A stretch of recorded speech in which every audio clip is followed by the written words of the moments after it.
Good morning, Card Beat. It's RJ back with another video, so let's get to it. Uh, like I said, back from January. If you saw Monday's video, you'll know I'm back. Happy to get back into it. Today's random Mike Schmidt item of the day, a brand new card from this year's Topps Archives. Just the base card of Mr. Schmidt, Topps Archives. I love Topps Archives immensely because of the full career stats. I use Topps Archives a lot for my Hall of Fame binder.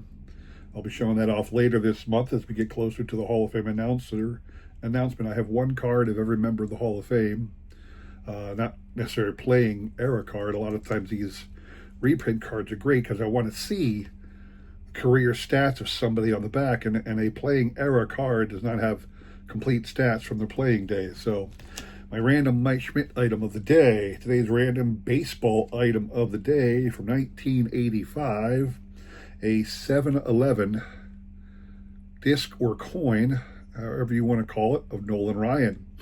It's like a sports lenticular 3-image thing here on the back. It is dated. I'm on the process, believe it or not, of collecting every single card or coin ever made by 7-Eleven. They switched from their own brand. Like, I'm not sure who made these for 7-Eleven, but eventually Score took up the mantle, and in later years it kind of went back and forth. But the primary sets were issued in the mid-80s. Many times in the early to mid-90s there were some, and then early 2000s still. But I'm in the process of building an entire complete run of all of the 7-Eleven coins. It's going to take me a while because there's a lot more than I thought when I started this roll, but that's one of my things to do. All right. So, hang on one second. I got to do something. Apologize. Oop. Let's see. Here we go. Little computer error here I got to fix. Anyway, what I was saying is, yeah, I'm on the process of building every single, putting together the collection of every one of the 7-Eleven coins. So I'll keep you up to date with that as we go along. Today's trivia question. This being the winter off season, I am, like most people, I am following trades. How are the Phillies doing in the trade route market? So that sets up a great thing for trades. And I will throw this out to you. Bret Saberhagen, great Royals pitcher when he started, eventually got traded to the Mets. He was traded to the Mets along with another minor, not little known player. In fact, many people today probably don't remember Bret Saberhagen at all. Who was Bret Saberhagen traded to the Mets along with from the Royals? That's your question. What you're playing for is perhaps the best known ever Royal, George Brett. This is a red foil parallel from 2013 Panini Cooperstown, numbered to 399. So if you're a George Brett collector and you'd like to have a serial numbered card numbered to 399 of George Brett, that's what's up for grabs. All you need to do is shoot out an email with a guess to that question. I'll include my email in the description below, along with a repeat of that question. You will have today and tomorrow to answer. We will pick a winner on Sunday, all right?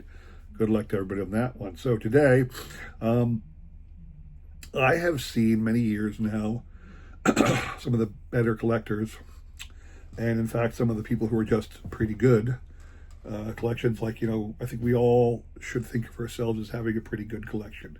If we didn't have a pretty good collection, we wouldn't be wasting our time sharing it with the people on YouTube. In fact, there's many people out there in the world who have much better collections than everybody, and they don't even bother sharing it. But when you start putting a YouTube content together, typically you have a pretty good collection. It may not be as great as this person or that person, but you've got a decent collection. And many people towards the end of the year would show off their top 100 or some number of cards. I've always decided not to do that for the simple reason that I don't believe my collection is good enough. Or more to the point, I don't believe I can show off 100 cards of value that are significant enough to interests people. And that's still the case today. I don't have 100 cards worthy of showing. I mean, we all can show $10, $20, $50, $100 cards. We can all do that all day long. And I think we'd all like looking at cards. We always like looking at cards, but I don't think it warrants a top list unless you know the pricing get us a little higher. So I limited myself to my top 25, and I'm going to show them off. I'm going to give you a value, and I'll tell you why. Because my cards, there's not a lot of value individually in my cards. There just isn't. I haven't spent thousands of dollars on cards. I broke the $1,000. I did have one comic card in my collection, meaning I spent over $1,000 to get the card.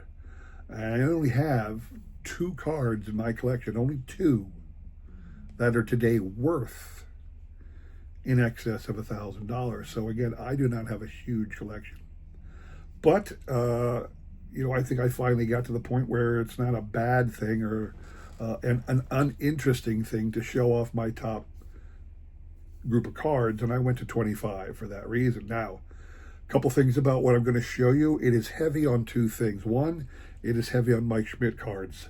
That is because I made it a point when I was putting together my Mike Schmidt collection to only buy PSA 10s from 1980 on. So anything 1980 forward in my Mike Schmidt collection is a PSA 10 if it's part of the Topps basic set registry, or I should say the PSA basic set registry, not the Topps one. But any card in my collection from the PSA basic set registry of Mike Schmidt is a PSA 10 or high, or a PSA 10. The ones from before 1980 are a little less. Those prices get really obscene, and I'm not ready to pay that much for a 10. I'll stick with my 9s. So there's a lot of Mike Schmidt cards on this list. The other one is, for the last few years, if you saw Monday's video, you know I've been working on the E95 Philadelphia Caramel card from 1901, and I'm 2 cards away from completing that. A lot of the cards that are part of that set you're going to find on this list. There's a couple other surprises, so hopefully you all enjoy this. I'm going to show off the top 25 cards in my collection by value. I'm going to give you the value too. I always enjoy seeing the cards, but I typically want to know what they're worth, not because I want to, I don't want people bragging about their costs. I'm not bragging about the cost of these these cards. The vast majority are worth less than $500. I'm giving the value because I think people are generally curious. They want to know how much is that card. And I'm using VCP prices. I actually signed up for VCP, Vintage Card Prices, just so that I could track the value of my cards. I'm not an old fart per se, but I'm getting up there in years, and I'm beginning to catalog my collection for my kids. It'll be several years before I depart this earth, Lord willing, but I want to have it easily accessible for my kids to know how much these cards are worth, what I have, so that they can do with it as they see fit. So I've been tracking cards. I got VCP, and I think people out there, I always want to know what the cards are worth. I just do. I'm interested and curious to know what the cards are worth. And since I'm not really being braggadocious here by showing you these cards and telling you what they're worth, because they ain't worth a lot, in case you're curious, I'm going to tell you. And again, this is based upon the VCP average price that I found. All right, so here we go. Starting at number 25. At number 25, an E95 Philadelphia Caramel card, Solly Hoffman. Now, you would think to yourself, well, why is Solly Hoffman? First of all, this is worth, according to VCP, it is an SGC, old label, 30 or 2. All right. That's one of the reasons it gets a little higher price bump, because it's a better quality card. There's the back. I don't have any penny sleever SGC card holders yet. I'm going to have to buy some because I have a few SGC cards in my collection. I'm not doing a PSA set registry on this set. I'm just buying all the cards in the set. But you can see here the number one guy is Wagner.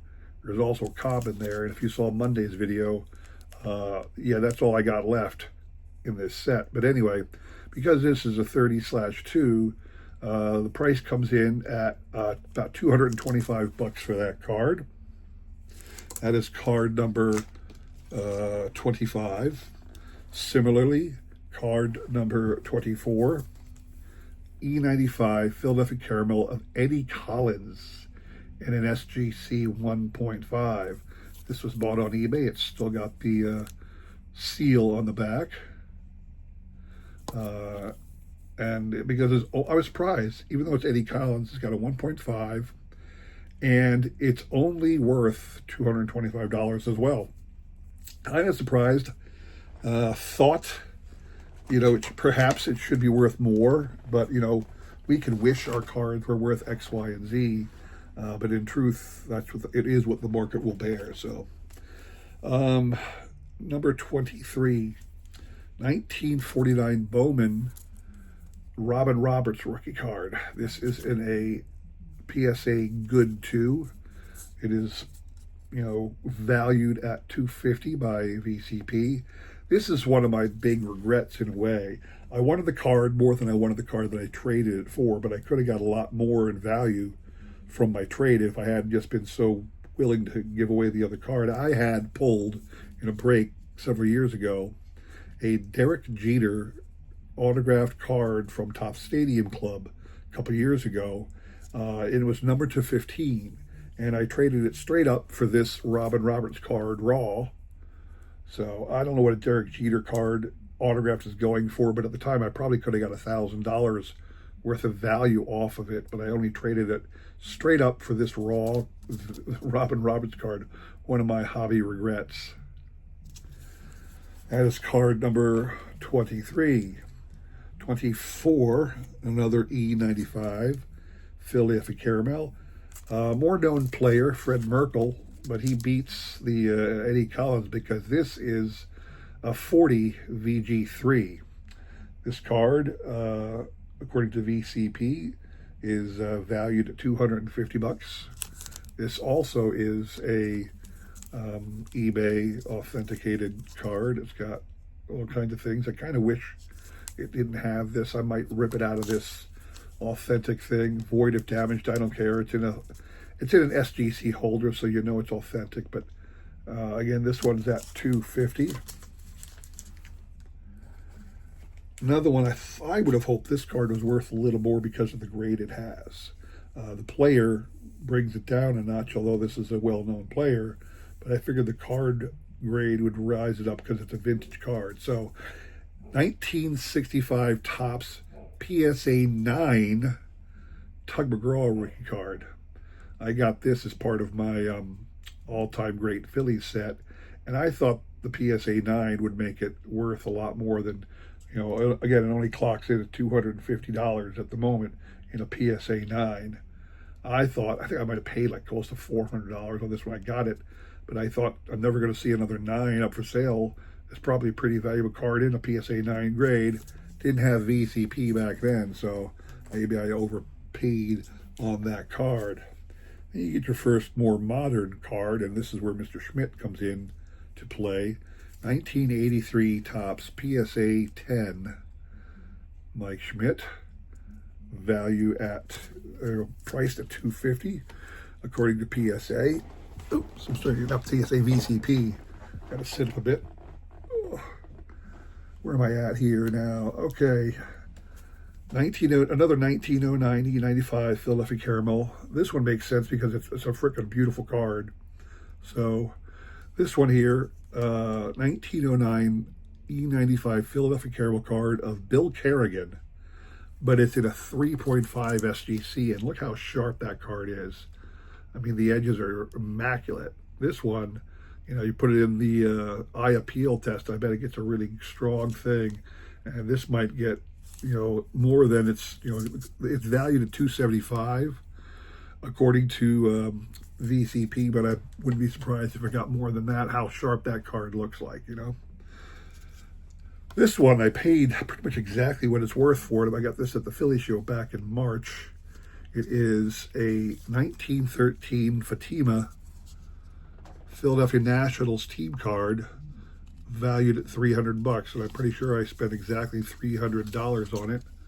It would be fantastic. I don't know how often they come up, but they're supposed to be large scale versions of this, like 11 by 10, 10 by 11, or 8.5 by 11 kind of thing, 8 by 10s. I would love to find a Philadelphia version of that, but I'm happy to have this one. It does have Grover Cleveland Alexander. He's one of the guys laying down here. Has a couple other, I'm not sure it has other Hall of Famers, but a couple other well-known players. But which one is that? I'm losing count here. 25, 4, 3, 2, 1, 20, 19, 18. That was card number 18. Card number 17 is not a card. Card number 17, and I kind of thought this would be worth a little bit more, but it's a B18 blanket of Walter Johnson. That's my period Walter Johnson card, so to speak. It is absolutely pristine, beautiful, beautiful blanket. I won this as a lot, as part of a lot in blankets that I bought at a Heritage auction a couple of years ago. Got a few Hall of Famers in that lot, so I got some period pieces of several Hall of Famers, but I just think this is a great card. Number 17 in my collection, and it is a $300 item according to VCP. One of my pickups this year that I got from 1909, the Philadelphia Caramel E95, a Chief Bender in a 30/2 old school, valued at $300. Like I said, there's several of those in here. Here's one of my oldest cards that I have in my collection. Technically, I suppose it might be my oldest card, but it is an Old Judge, SGC1 Old Judge card of old Philly named Ed Daly. I think I paid close to $300 for it when I got it, but I didn't think I'd ever have an Old Judge. Certainly I'm not going to get like Sam Thompson, who was a longtime Philly, or Ed Delahanty, but to get an Ed Daly, a Philly player, in an Old Judge card slabbed is fantastic. It got its one because it's got pinhole top and bottom. Somebody obviously tacked it up to a doorway or something, but it's a fantastic thing. This would be, what, 15 in my collection. Where am I at? My Old Judge, yeah, it would be 15 in my collection, priced at $350 according to VCP. Another Philadelphia Caramel card, Eddie Sicott, famously from the White Sox scandal, but here he is still with the Boston Red Sox in a 1.5 SGC. That's a $350 card. Next, we have several Mike Schmidt cards, so bear with me here. 1982 Topps PSA 10, Mike Schmidt. According to VCP, this is a $400 card. 1986 Topps Mike Schmidt in a PSA 10, VCP current average $425. My rookie card is only a PSA 7. I'm jealous of Ray. Ray from Philly's got a PSA 8, but my PSA 7 averages around $500. That is card number 11. Top 10. I'm sorry, no, that is card number 11. Top 10. Where am I at? Yep, top 10. I got my 1976 Topps Mike Schmidt in a PSA 9. That one, average VCP average price is $550 at the moment. That was number 10. Number 9. Love this story. Another old card I got. The Allen and Ginter Joe Mulvey, Mulvey of the Phillies, the only Philly to make the list of famous baseball lists in the Goodwin Champions, or Goodwin, the Allen and Ginter list there. You can see on the back some of the bigger names, and everybody knows who the big names are, but this is Joe Mulvey. Current VCP price says $600 for this. I will say I paid less than that, but I'm mad at myself because I think I paid about $400 for this card when I bought it. And like a month later, I was watching Rick, Vintage Oddball Cards. He was selling off some stuff from his collection that he no longer wanted. And this is a VG3, and I think he was selling the exact same grade of VG3, and he was only asking $150 for it at the time. And I kicked myself that I had, didn't wait until later. I mean, I wouldn't have known about it, that Rick was selling it, but I just feel like I overspent for that card. Obviously, it's back up to where you'd like to see it now, but yeah. All right, so where are we at here? Number 8 in the collection is my Christy Mathewson from the E95 set. It's in a PSA Pour 1. If you can see, lots of creasing. Lots of nastiness on that card. Really beat up staining in corners, but it is a Christy Mathewson. Now, I kind of rounded down. I listed this at like $600. I think the VCP average is higher than that, but because of the bad condition, I think I put it down at the low end because of how poor quality it is. So the average might be a little higher than that, but I don't think that card is worthy even of the average. So card number 7, Richie Ashburn rookie card from 1949. This was an eBay pickup. Got this for a really good price when I saw several of these guys going for over $1,000, and this is a PSA 3. So its VCP price is at $650. I didn't pay anywhere near that. So I think I got a good price for that one. So where we at? Number 6, 1980 Topps Mike Schmidt, PSA 10. Don't need to say much about the Mike Schmidt cards. We all know what they are. Top 5, number 5, a 1981 Topps Mike Schmidt in a PSA 10, $650 on that.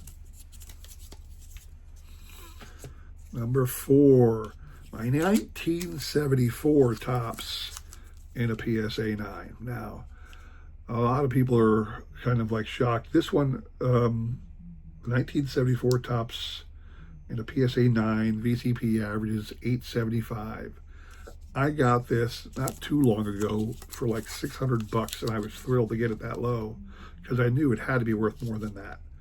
You got a PSA 9, and this is a fairly recent grade too. This is not an old grade. It's got an 8 at the beginning, so it's not an old grade there. Took it a PSA 9. I was, right now again it goes VCP average at $875. I wouldn't be surprised to see that top the $1,000 mark not too soon, not too far away from that. So this one, interestingly, the VCP average price is $900, and if you look on VCP, you have that app, you'll see that the last sale was a Heritage auction back in 2024. Well, guess what? That's when I got this card. So that $900 average is my purchase price. There are earlier sales that went for more back in the COVID era. There are earlier sales that went for less of a card of this grade. So I'm sticking with $900 being the average because it is a PSA 8. But a lot of these playing cards, Tom Barker game and the National game, believe it or not, are worth, the grades are high for whatever reason, because I think it was made out of a plastic coated playing card material. It didn't wear like a piece of cardboard would. And so I think that's one of the reasons they got better grades. It held up over time. I'm at my top 2, and like I said, I only have 2 cards in my entire collection, 2, that price at more than $1,000. And here's the first one. The 1963 Topps Pete Rose rookie card. This is in a PSA 3. And according to VCP, the average price right now is $1,200. I'm happy with that because I did not pay over $1,000 for this card when I bought it. Obviously, it was an eBay pickup. So, my Pete Rose rookie, part of my all-time great Phillies set. Lastly, I was at the Philly show towards the end of December. I hope you all saw all the videos. A lot of people were putting out videos for those people who were there. Ray from Philly put one out. Joe Silverjackify put that one out. A couple other people put one out. And there was a guy there who had a T206 Eddie Plank Authentic and was showing it off. I don't have a T205 Eddie Plank Authentic. I have a 1909 E95 Eddie Plank and a VG3. Now, there's a listing on this back from a Heritage auction in 2024, or maybe something else. I'm not sure if it was, whenever I bought this, it was a Heritage auction. And I was trying, this is one of the cards I wanted to get this year, and I did, for my E95 card set. And the price was actually, I spent more than I expected. I spent, all in, I think I might have spent close to $2,000 when you talk about the buyer's premium. Actually, I think it was more like $1,800. But in the last year, just recently, back in November, there were two sales within a couple months of each other. This card is now going for $3,000. My price before that last year was less. There were other sales that were higher, so I'm listing this as a $3,000 card. This is the most valuable single card in my collection, the E95 Philadelphia Caramel Eddie Plank. And obviously, this is clearly different from the T206 version in that it's a blue, the T206 is a blue background. This is a green background. Otherwise, the pictures look pretty similar. The portrait style, the look is pretty similar. So that is my number one card. So they are my top 25 cards in my collection. I'm happy to have finally broken the ice on doing a video like that. And again, I don't believe for a second that these cards are cards that you should be in awe of. I'm just like everybody else. I'm proud of the cards that I have. I want to share with the card community. I absolutely love looking at the top 10 lists of everybody else. Whether you should tell me the value or not, that's up to you. I prefer knowing the value. I'm just curious that way. I want to know. And I'm not telling you the values of my cards because I'm bragging. There's nothing to brag about with those numbers. They're not that good. I just figure people are curious. They want to know how much is that card worth, so I give that information. So anyway, that's all I have for you today. I hope you enjoyed that. Again, we got one more video on Friday, so stop back for that, and then we'll have the trivia recap. I'm getting back into the swing of things, people. Getting back into the swing of things. We'll have the recap on Sunday, all right? Have a great rest of your week, and take care.